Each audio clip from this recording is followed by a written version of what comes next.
So, we're going to explore a fictional crisis today, but this story highlights a very real and honestly a very fragile global vulnerability. What would happen if the world's most important energy artery just suddenly got clogged? Well, let's find out.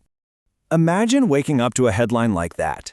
It's not a formal declaration of war, but it's something almost more disruptive. The news is flashing that a single, narrow waterway has been, for all intents and purposes, shut down. And that is triggering immediate, absolute chaos in global markets. The world's entire energy supply chain is suddenly on the brink.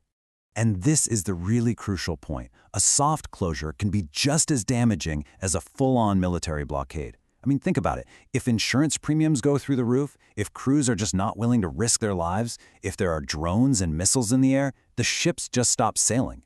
Fear itself becomes the blockade, and the economic damage, it's exactly the same. This timeline just shows you how terrifyingly fast things can escalate. In just 48 hours, a regional conflict explodes into a full-blown global economic crisis. It starts with warnings, sure, but by day 2, you've got attacks on commercial ships and traffic just plummets. By day 3, an official threat is on the table and the flow of energy, it just stops. So what is this place, the Strait of Hormuz? And why does closing it send these massive shockwaves through the entire global system? Let's break down the geography and the numbers, because they're pretty staggering. Okay, this right here is the world's most critical choke point. That incredibly tight geography is exactly what makes it so vulnerable. I mean, 21 miles wide might sound like a lot, but the actual lanes that these massive supertankers can safely navigate, they're just 2 miles wide in each direction. There is no easy way around this. The sheer scale of this number, this is what's so critical to understand. 20 million barrels of oil every single day. It's an almost incomprehensible volume, so let's try to put that into a bit more context. So that one tiny choke point is responsible for 1/5, a full 20% of the entire world's daily oil supply. And it's not just oil. It also accounts for 20% of the world's liquefied natural gas, or LNG. You're talking about a single point of failure for a massive slice of global energy. And this chart, this just brilliantly illustrates the dependency here. Because while this is a global problem, for Asia, it's an acute crisis. A staggering 84% of that oil is headed straight to Asian markets. We're talking about powering the economies of China, Japan, India, South Korea. Their energy security is directly tied to this one narrow strip of water. Okay, now let's look at how this geographic risk translates into immediate and really severe economic pain across the entire globe.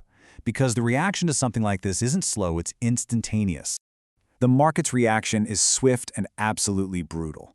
In the days before the crisis, oil is trading at, let's say, around $71 a barrel. Within days of the closure, it surges past $126. Now, this isn't just a headache for traders. It threatens to trigger a huge wave of global inflation, making pretty much everything more expensive for everyone. Right away, analysts recognize the historic scale of this event. This isn't just another temporary price spike. No. They are comparing it to the oil crises of the 1970s, events that literally defined a generation, caused massive recessions, and completely reshaped geopolitics for decades to come. And this is so critical to understand. This is not just some theoretical risk based on threats. In our fictional scenario, real ships are getting hit. The empty skylight is abandoned, 2 crew members are killed, a U.S. flagship is damaged, a tugboat is sunk. Real people are paying the ultimate price, and that is exactly why other ships are refusing to sail. So this brings us to the crucial question, right? You're probably thinking, why is this choke point so irreplaceable? Why can't the ships or pipelines just, go around it? Well, here's the answer. While some pipelines were built for exactly this kind of scenario, they just don't have the capacity. Together, they can handle about 7 million barrels of crude oil a day. Now, that's a significant amount for sure, but it's not even half of the 20 million that normally flows through the strait. And what's worse, there are basically no alternative pipeline routes for things like refined products or for liquefied natural gas. They're stuck. And the crisis also spreads way beyond the gas pump. It's like a supply chain contagion. Qatar is a major exporter of helium, which is absolutely essential for making semiconductors, so the global electronics industry is suddenly at risk. Naphtha, a key ingredient for plastics, is stuck. And maybe most critically, liquefied petroleum gas shipments, used as the main cooking fuel for 70% of households in India, are stranded. This is a humanitarian issue, not just an economic one.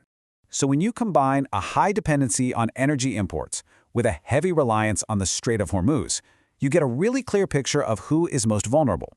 Based on those risk factors, Japan faces the most severe and direct economic threat, followed very closely by South Korea and India.